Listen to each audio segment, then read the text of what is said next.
ہر کوئی تعریفیں کر رہا تھا کہ کیسے بابا نے اپنی اکلوتی بیٹی کی شادی کو ایک یادگار موقع بنا دیا۔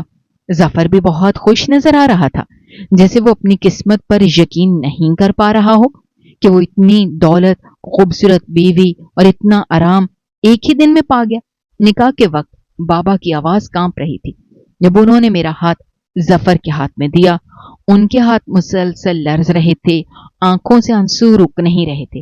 انہوں نے میرے سر پر ہاتھ رکھا اور صرف اتنا کہا کہ بیٹی خوش رہنا اور کبھی مجھے بھول نہ جانا۔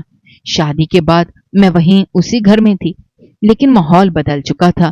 میں کمرے میں اب ایک اور شخص بھی تھا جو شوہر کہلانے کے لائق تو تھا، مگر میرے دل میں اس کے لیے کوئی خاص جذبات نہیں تھے۔ مجھے اس سے کوئی محبت نہیں تھی، نہ ہی کوئی انسیت، لیکن میں نے خود کو سمجھایا کہ ماں باپ کے فیصلوں میں ہی برکت ہوتی ہے۔ اس نے بھی شروعات میں کافی اچھا برتاؤ کیا، ہر وقت میرے قریب رہنے کی کوشش کرتا، میری باتوں میں دلچسپی لیتا، میری پسند ناپسند جاننے کی کوشش کرتا، لیکن یہ سب میرے لیے نیا اور اجنبی تھا۔ میں نے کبھی کسی مرد کو اس قدر قریب سے جانا ہی نہیں تھا سوائے بابا کے، اور ان جیسا نرم دل شخص تو دنیا میں شاید ہی ہو۔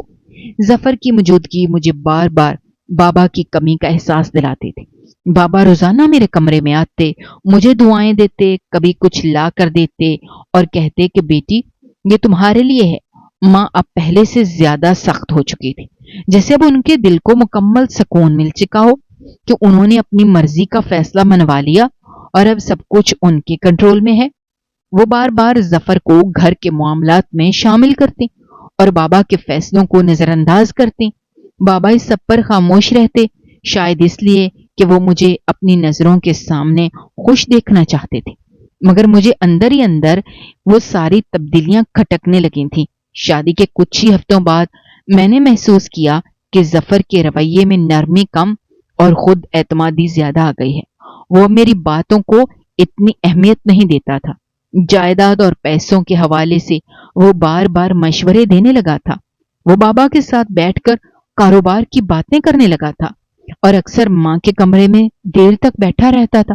مجھے احساس ہونے لگا کہ کچھ ایسا ہو رہا ہے جو میرے لیے اچھا نہیں ہے۔ بابا بھی اب تھوڑے تھکے تھکے نظر آنے لگے تھے، جیسے کوئی بوجھ ان کے دل پر بڑھتا جا رہا ہو اور وہ اسے مجھ سے چھپانے کی کوشش کرتے ہوں۔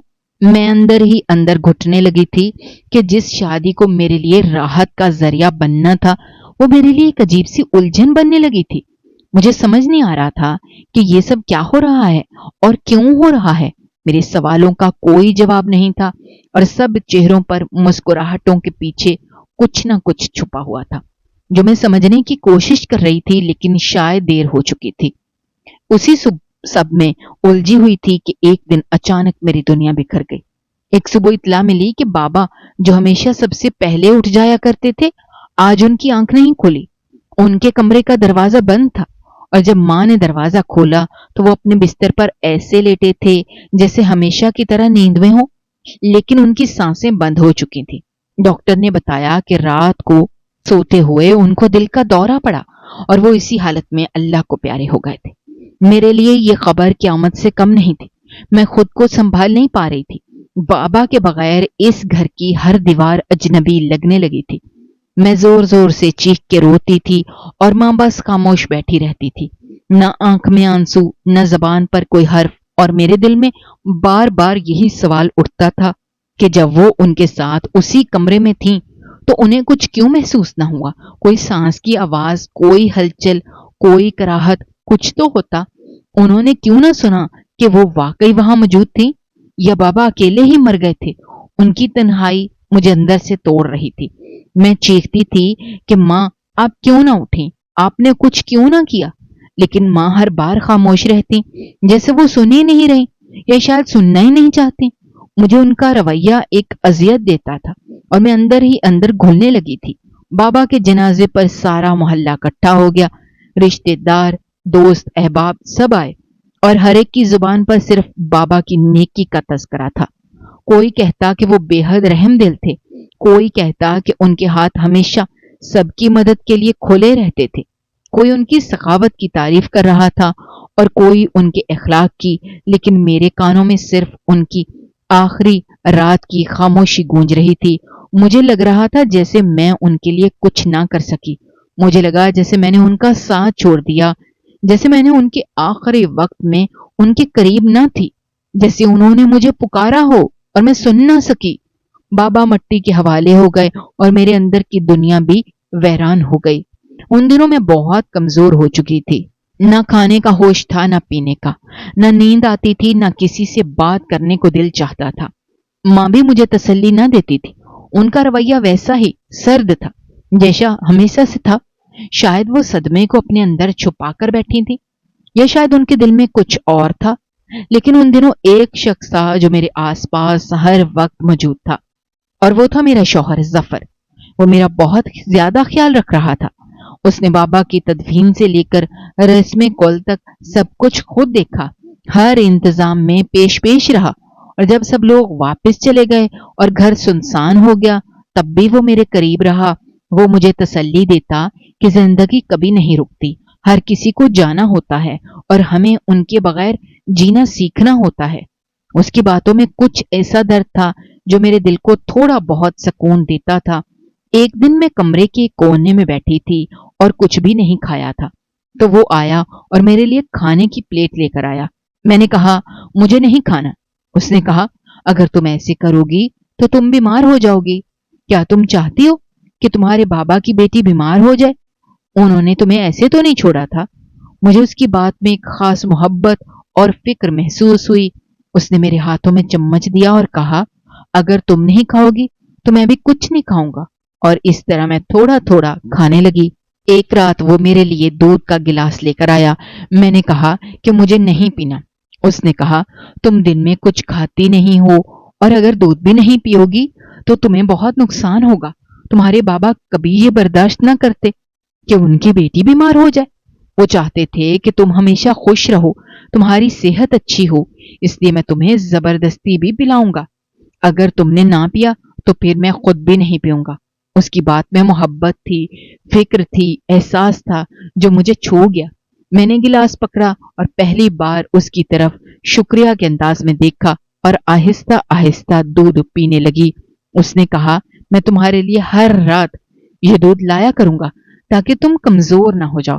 مجھے الائچی بہت پسند تھی اور جب اگلی رات وہ دودھ لایا تو اس میں الائچی کی خوشبو تھی. میں نے حیرت سے پوچھا تمہیں کیسے پتا چلا؟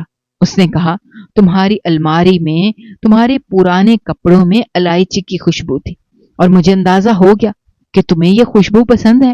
اس دن کے بعد روز رات کو وہ میرے لیے دودھ گرم کر کے لاتا اور ہر بار اس میں تھوڑی سی چینی اور الائچی ڈال کر میرے ذائقے کے مطابق بناتا اور میرے ہاتھ میں دے کر کہتا اب پیو تاکہ تمہارے بابا کو سکون ملے کہ ان کی بیٹی کا کوئی خیال رکھنے والا ہے. میں چپ چاپ دودھ پیتی اور کچھ لمحے سکون کے ملتے جیسے کسی نے میرے زخموں پر مرہم رکھا ہو، اور پھر میں آہستہ آہستہ نیند کی وادیوں میں چلی جاتی تھی. مجھے خود بھی احساس ہونے لگا تھا کہ میرے جسم میں کمزوری آ رہی ہے. جب میں نے ظفر کو بتایا کہ مجھے بہت نکاہت محسوس ہو رہی ہے تو اس نے کہا کہ یہی تو میں تم سے کئی دنوں سے کہہ رہا ہوں کہ تم نے کھانا پینا چھوڑ دیا ہے. اب بابا چلے گئے ہیں، ہم سب نے بھی ایک دن چلے جانا ہے، لیکن جب تک زندہ ہیں اپنے آپ کو سنبھالنا ہوگا. تم اکیلی نہیں ہو، میں ہوں نا تمہارے ساتھ. اور اب تم میرے کہنے پر روز رات کو دودھ پیو گی. تمہیں خالص دودھ دیا جاتا ہے. اس گھر میں بہت سے لوگ ایسے ہیں جنہیں یہ نصیب بھی نہیں ہوتا. اس کے بعد ہر رات وہ دودھ لاتا، اس میں الائچی کی خوشبو ہوتی، چینی کا ذائقہ ہوتا اور میرے دل میں اس کے لیے ایک نرم گوشہ بنتا جا رہا تھا. جس رشتے کو میں نے شادی کے دن سے اب تک صرف ایک سماجی بندھن سمجھا تھا، اب اس میں زندگی کا احساس آنے لگا تھا. اب وہ صرف ایک کمرے میں رہنے والا شخص نہیں رہا تھا بلکہ وہ میرا خیال رکھنے والا بن چکا تھا. وہ شخص جس نے میرے بابا کے بعد پہلی بار مجھے یہ محسوس کروایا تھا کہ میں اکیلی نہیں ہوں. اس کا رویہ دن بدن اور بہتر ہوتا جا رہا تھا. اس کے لہجے میں نرمی تھی، آنکھوں میں سچائی تھی اور دل میں وہ اپنائیت جو ہر عورت اپنے شریک حیات میں چاہتی ہے. میں نے کبھی اسے شوہر کے روپ میں سوچا نہیں تھا، لیکن اب وہ صرف ظفر نہیں تھا، اب وہ میرا ساتھ دینے والا، میرا ہمسفر بننے لگا تھا. بابا صحیح کہتے تھے کہ یہ شخص تم سے بہت محبت کرے گا، تمہارا بہت خیال رکھے گا۔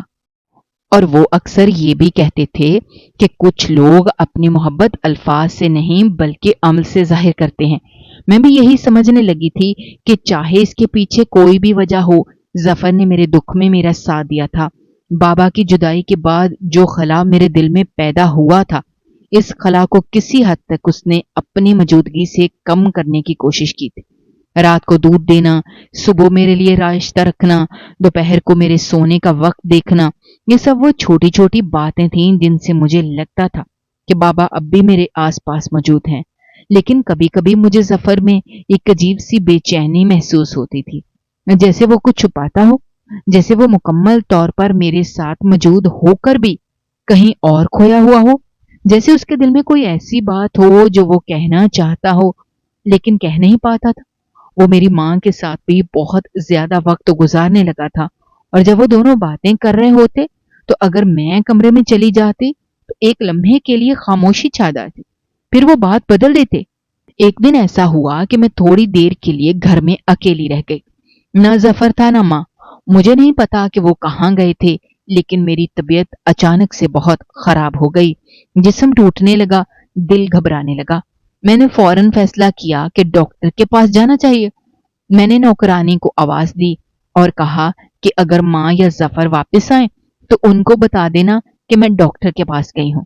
میں اکیلی باہر نکلی، ٹیکسی لی اور قریبی کلینک گئی۔ ڈاکٹر نے میرا چیک اپ کیا تو حیرت سے میری طرف دیکھا اور کہنے لگی کہ آپ کی حالت تو بہت خراب ہے، بہت زیادہ کمزوری ہو چکی ہے، آپ نے اپنا بہت برا حال کر لیا ہے۔ آپ کو ڈائریا ہوا ہے یا کوئی اور معدے کا مسئلہ ہے؟ کیا آپ کا پیٹ خراب ہے؟ میں نے حیرت سے کہا نہیں، ایسا کچھ نہیں ہوا، مجھے کوئی بیماری نہیں ہے، بس میں کچھ دنوں سے کھانے پینے کا خاص خیال نہیں رکھ رہی۔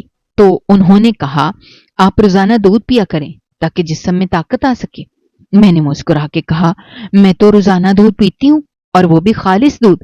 لیکن انہوں نے حیرت سے کہا اگر آپ واقعی روزانہ دودھ پی رہی ہوتی تو آپ کی حالت ایسی نہ ہوتی۔ مجھے لگا جیسے ڈاکٹر مجھے ڈرا رہی ہے۔ میں نے کہا اب تو مجھے لگتا ہے کہ ڈاکٹر ہمیشہ بری خبر ہی سناتے ہیں۔ کبھی کوئی کہتا ہے بلڈ شوگر ہے، کبھی کوئی کہتا ہے وٹامنز کی کمی ہے، کبھی کوئی کہتا ہے ہارمونز کا مسئلہ ہے۔ ڈاکٹرز کو کوئی خوشی کی خبر دینا آتی ہی نہیں۔ خیر میں دوا لے کر واپس آئی۔ جب میں گھر پہنچی تو میرے ساتھ ہی گیٹ سے اندر داخل ہوتے ہوئے ماں اور ظفر بھی نظر آئے۔ ان دونوں کے چہرے پر ایک عجیب سی خوشی تھی، جیسے وہ کسی پرسکون لمحے سے واپس آئے ہوں، جیسے کوئی کام مکمل ہوا ہو۔ لیکن جیسے انہوں نے مجھے دیکھا، ان کے چہروں سے مسکراہٹ غائب ہو گئی اور ایک سنجیدگی سی چھا گئی۔ ماں نے آنکھیں چرا لیں اور ظفر فوراً میرے قریب آیا اور کہنے لگا ارے کیا ہوا، تم کہاں چلی گئی تھی، طبیعت کیسی ہے؟ مجھے لگا شاید وہ میری فکر میں مبتلا ہو گیا۔ اس نے میری بات کا جواب نہیں دیا کہ وہ کہاں گئے تھے، اور میں نے بھی اس وقت ان کے چہروں کے تاثرات دیکھ کر کچھ پوچھنا مناسب نہیں سمجھا، کیونکہ ویسے بھی گھر میں بابا کے جانے کو 1 مہینہ ہی ہوا تھا اور فضا میں اب بھی وہی خاموشی اور سوگ طاری تھا۔ میں نے ظفر کو بتایا کہ ڈاکٹر نے کہا ہے میں بہت کمزور ہو گئی ہوں، تو وہ فوراً کچن کی طرف چلا گیا اور میرے لیے دودھ گرم کرنے لگا۔ مجھے یہ بات عجیب لگی کہ میں پچھلے 15 دنوں سے روزانہ رات کو دودھ پی رہی ہوں، اور وہ بھی خالص دودھ الائچی والا، چینی والا۔ پھر بھی اگر میری طبیعت خراب ہو رہی ہے تو اس کا مطلب ہے کیا واقعی میں اتنی بیمار ہو گئی ہوں کہ دودھ بھی مجھے فائدہ نہیں دے رہا، یا پھر کچھ اور مسئلہ ہے؟ لیکن پھر خود کو یہ کہہ کر چپ کرا لیا کہ شاید بابا کی جدائی کا غم اب بھی میرے جسم میں پھیلا ہوا ہے، وہ دکھ جو دن میں خاموشی سے جیتا ہے اور رات کو آنکھوں سے برس جاتا ہے، شاید وہی میری کمزوری کی اصل وجہ ہے۔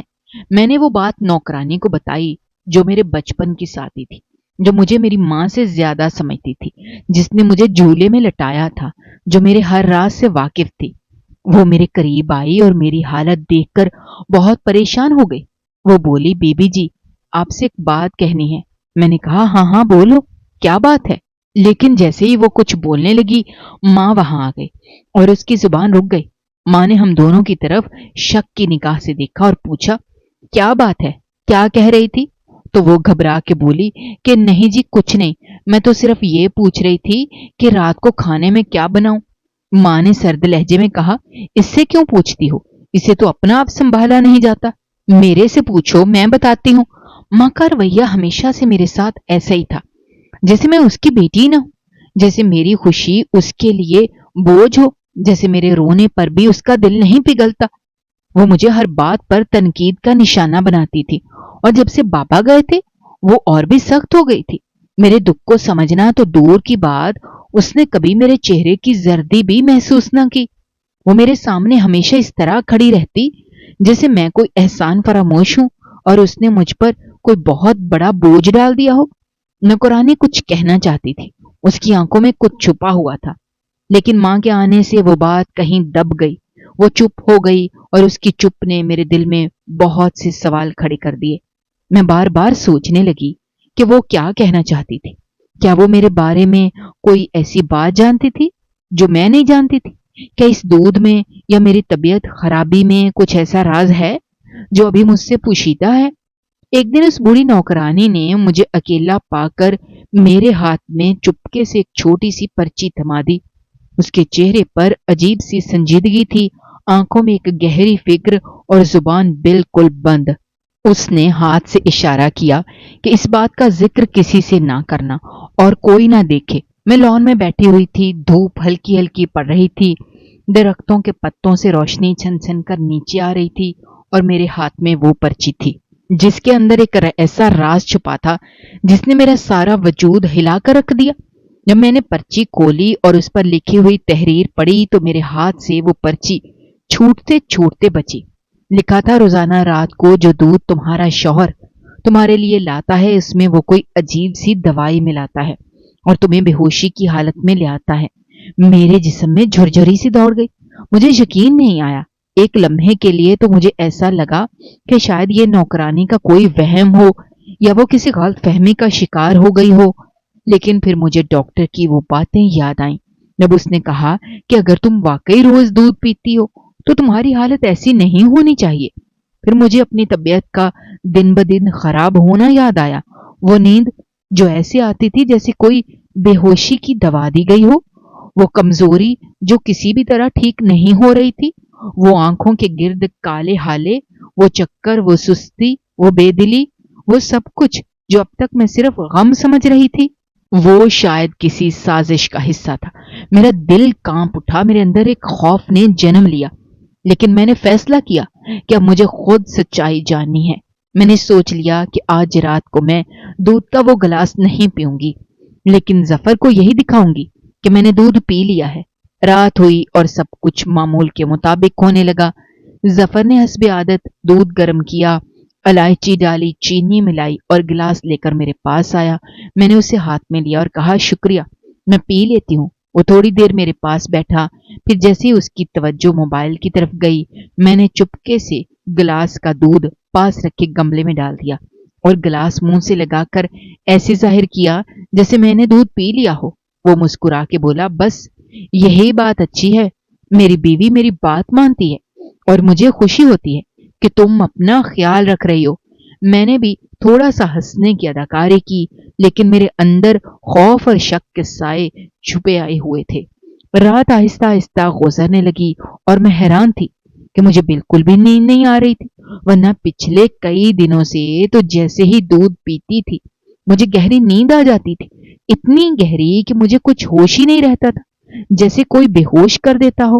اور آج جب میں نے وہ دودھ نہ پیا تو میرا دماغ بالکل صاف تھا، میری آنکھیں کھلی تھی اور میں ہر چھوٹی سے چھوٹی آواز سن پا رہی تھی۔ ظفر کمرے میں آیا، بستر پر لیٹا، کچھ دیر موبائل میں مصروف رہا، پھر آہستہ آہستہ موبائل ایک طرف رکھا اور ایسے لیٹ گیا جیسے وہ سونے کی تیاری کر رہا ہو۔ میں آنکھیں بند کیے لیٹی رہی، لیکن میرے دل کی دھڑکن تیز تھی۔ میں یہ جاننے کے لیے بےقرار تھی کہ آگے کیا ہوتا ہے۔ میں سونے کی اداکاری کر رہی تھی جیسے میں ہر رات کیا کرتی تھی، لیکن اس بار میں پوری طرح جاگ رہی تھی۔ تھوڑی ہی دیر گزری تھی کہ کمرے کا دروازہ کھلا اور اندر میری ماں داخل ہوئی۔ میں نے اپنی پلکوں کی باریک درد سے دیکھا، وہ سیدھی ظفر کے پاس چلی گئیں، اس کے بالکل قریب بیٹھ گئیں۔ ان کے چہرے پر وہی نرم مسکراہٹ تھی جو میں نے کبھی اپنے لیے نہیں دیکھی تھی۔ ان کے لہجے میں وہی نرمی تھی جو میں نے کبھی محسوس نہیں کی تھی، اور اس سے آہستہ آہستہ باتیں کرنے لگیں۔ ان کے لہجے میں ایک عجیب سی رومانٹک مٹھاس تھی۔ ان کی باتیں سن کر میرے دل کی دھڑکن رکنے لگی۔ وہ کہہ رہی تھیں کہ دوائی کا اثر نہیں ہو رہا۔ وہ بھی بڑی سنجیدگی سے کہہ رہا تھا کہ اثر ہو رہا ہے، لیکن آہستہ آہستہ ہوگا نا۔ جوان جہاں لڑکی ہے، اچانک سے تو نہیں مر جائے گی۔ اگر یہ اچانک مر گئی تو لوگ سوال کریں گے کہ اتنی صحت مند لڑکی کو کیا ہوا؟ اس لیے پہلے یہ بیماری کی حالت میں آئے گی، کمزور ہوگی، چکر آئیں گے، ڈاکٹر بھی یہی کہیں گے کہ کمزوری سے مری ہے۔ پھر جب موت آئے گی تو کسی کو شک نہیں ہوگا۔ اور اس کے باپ کا تو کام آسان تھا، بوڑھا تھا، سب نے مان لیا کہ ہارٹ اٹیک ہوا، لیکن اس کے لیے وقت لگے گا۔ صبر کرو میری جان۔ یہ سن کر میرے جسم میں جیسے بجلی سی دوڑ گئی۔ میرا دل چاہا کہ اسی وقت چیخ کے سب کو بتا دوں کہ میں سب سن رہی ہوں، لیکن میں بے بسی کے عالم میں لیٹی رہی۔ میری آنکھوں سے آنسو خاموشی سے بہنے لگے۔ مجھے یقین نہیں آ رہا تھا کہ وہ شخص جس نے میری زندگی میں بابا کے بعد تھوڑا سا سہارا دیا تھا، وہی شخص میری جان لینے کے در پہ ہے۔ اور میری ماں جس نے مجھے جنا تھا، جس نے میرے لیے کبھی اپنی جان دینے کا سوچا تھا، وہی عورت میرے خون کی پیاسی ہے۔ مجھے سب کچھ صاف صاف سنائی دے رہا تھا کہ وہ دونوں میرے خلاف کیسے منصوبے بنا رہے ہیں، اور کیسے وہ دونوں میرے بابا کو راستے سے ہٹا چکے ہیں تاکہ ساری جائیداد پر ان کا قبضہ ہو جائے۔ بابا کے دل کا دورہ حقیقت میں کوئی حادثہ نہیں بلکہ سازش تھی، ان دونوں کی سازش، اور میں اب ان کی اگلی ٹارگٹ تھی۔ میں اندر سے ٹوٹ چکی تھی، میرے آنسو میرے تکیے کو بھگو چکے تھے، میری سانسیں رکی رکی لگ رہی تھیں، لیکن میں نے فیصلہ کر لیا تھا کہ اب میں خاموش نہیں رہوں گی۔ میں ان کے نرگے میں آ کر مرنے والی نہیں ہوں۔ میں وہ بیٹی ہوں جس کے بابا نے اسے مضبوط بنایا تھا، وہ بیٹی جس کے اندر اب اپنے باپ کا خون بولنے لگا تھا۔ اب میں ان دونوں کو بے نقاب کر کے رہوں گی، لیکن مجھے وقت اور ہوشیاری کی ضرورت تھی، کیونکہ اب میری زندگی ایک کھیل بن چکی تھی، ایک ایسا کھیل جس میں یا تو میں مر جاتی یا وہ دونوں اپنے انجام کو پہنچتے۔ مجھے اس بوڑھی نوکرانی نے وہ بات بتائی جو میرے حواسوں کو جھنجھوڑ دینے کے لیے کافی تھی۔ اس نے میری آنکھوں میں دیکھ کر کہا، بی بی جی، یہ عورت تمہاری سگی ماں نہیں ہے، اور یہ لڑکا جس کو وہ اپنا بھانجا کہتی ہے، وہ اس کا عاشق ہے۔ یہ دونوں ایک ساتھ بہت پہلے سے جڑے ہوئے ہیں، اور جب تمہارے بابا نے دوسری شادی کی تھی تو تم بہت چھوٹی تھی۔ تمہارے بابا نے یہ بات تم سے چھپا لی تاکہ تمہیں کبھی یہ احساس نہ ہو کہ تمہاری ماں سگی نہیں ہے۔ وہ تمہیں اس لیے بھی ہر وقت ڈانٹتی رہتی تھی کیونکہ وہ تمہیں اپنا بوجھ سمجھتی تھی، اور اس کے دل میں تمہارے لیے کبھی بھی ماں جیسا پیار نہیں تھا۔ وہ صرف اس لیے تمہیں برداشت کر رہی تھی کہ تمہارے نام ساری جائیداد تھی، اور وہ کسی بھی طرح اس جائیداد پر قبضہ کرنا چاہتے تھے۔ جب اس نوکرانی نے یہ بات کہی تو میری روح تک کانپ اٹھی۔ میری آنکھوں کے سامنے ساری زندگی کی فلم چلنے لگی۔ مجھے ہر وہ لمحہ یاد آنے لگا جب اس عورت نے مجھ سے نفرت کی، ہر وہ وقت جب مجھے لگا کہ شاید ماں کا دل تھوڑا سخت ہے، لیکن دراصل وہ میرا خون ہی نہ تھی۔ مجھے ایک ایک بات کی سمجھ آنے لگی۔ بابا نے ہمیشہ اس لیے چھپایا کہ وہ مجھے تکلیف سے بچانا چاہتے تھے، لیکن وہ اس بات سے بے خبر تھے کہ اس چھپائی گئی حقیقت نے میری جان پر بنائی۔ میں اگر اسی وقت ان کے سامنے جا کر یہ بات کہہ دیتی کہ مجھے سب پتہ چل گیا ہے تو وہ مجھ پر حملہ بھی کر سکتے تھے، کیونکہ ان کے اندر اب صرف لالچ تھا، دولت کا نشہ تھا، اور ایک خوف تھا کہ اگر میں نے زبان کھولی تو ان کا سارا کھیل برباد ہو جائے گا۔ وہ اس حد تک گر چکے تھے کہ میرے قتل کی سازش رچائی تھی۔ میں نے بہت سوچ سمجھ کر ایک قدم اٹھایا اور میں وکیل صاحب کے پاس گئی۔ میں نے ان سے کہا کہ میں اپنی وصیت لکھوانا چاہتی ہوں کیونکہ مجھے اپنی زندگی پر اب یقین نہیں رہا۔ میں نے وصیت میں لکھوایا کہ اگر میرے ساتھ کچھ بھی ہو جائے تو میری ساری جائیداد کسی قریبی رشتہ دار کو نہیں بلکہ ایک ٹرسٹ کے نام کر دی جائے تاکہ غریب بچوں کی تعلیم اور بیواؤں کی مدد ہو سکے۔ جب میں گھر واپس آئی تو میں نے وصیت ان دونوں کے سامنے پڑھی اور کہا کہ اب میری جائیداد کا کوئی وارث نہیں رہے گا۔ یہ سن کر ان دونوں کے چہرے ایک دم سفید ہو گئے۔ ان کی آنکھوں میں ایک جھنجھلاہٹ تھی جیسے ان کا خواب چکنا چور ہو گیا ہو، اور مجھے اندازہ ہو گیا کہ میرے اندازے غلط نہیں تھے۔ اگلے ہی دن سے ظفر کا رویہ بدل گیا۔ وہ جو ہر رات میرے لیے دودھ کا گلاس لے کر آتا تھا، اس نے لانا بند کر دیا، اور جب میں نے پوچھا تو اس نے کہا، مجھے لگتا ہے تمہیں دودھ سے الرجی ہے، اس لیے اب بہتر یہی ہے کہ تم دودھ نہ پیا کرو کیونکہ یہ تمہاری طبیعت کو خراب کر رہا ہے۔ میں خاموش رہی، لیکن میرے دل میں ایک نیا یقین آ چکا تھا کہ یہ سب کچھ اسی دوائی کا کمال ہے جو وہ مجھے دودھ میں ملا کر دیتا تھا۔ اب میں ان دونوں کی حرکتوں کو ہمیشہ کے لیے بے نقاب کرنا چاہتی تھی۔ میں نے ایک کمپنی سے رابطہ کیا اور اپنے کمرے میں خفیہ کیمرہ لگوا دیا، اور پھر رات کو ان دونوں کی نازیبا حرکات اور سازشیں کیمرے میں قید ہو گئیں۔ وہ رات جب وہ دونوں میرے کمرے میں آ کر اپنے ناپاک ارادے بیان کرتے تھے، وہ سب کچھ اب ریکارڈ ہو چکا تھا۔ میں نے اگلے دن وہ تمام ویڈیوز اپنے لیپ ٹاپ سے ان دونوں کے موبائل پر بھیج دیں تاکہ وہ جان لیں کہ اب میں بے خبر نہیں ہوں۔ جب میں نے یہ کیا تو وہ دونوں گھر پر موجود نہیں تھے۔ میں نے نوکرانی سے کہا کہ گھر کے اندر سے تالا لگا دے، اور میں نے پولیس کو بلا لیا۔ میرے ساتھ وکیل بھی تھا۔ میں نے پولیس کو ساری کہانی سنائی، ان کو ویڈیوز دکھائیں، میرے بابا کے قتل کی سازش، ان کا مجھ پر حملہ کرنے کا منصوبہ، سب کچھ میں نے کھول کر رکھ دیا۔ میں نے ان دونوں پر اقدام قتل کا پرچہ درج کروایا کیونکہ ثبوت میرے پاس ٹھوس تھے، اس لیے ان کی ضمانت ممکن نہیں تھی۔ پولیس نے انہیں گرفتار کر لیا۔ وکیل صاحب نے مجھے مکمل قانونی مدد دی اور میرے اندر ہمت بھی بابا کی دی ہوئی تھی۔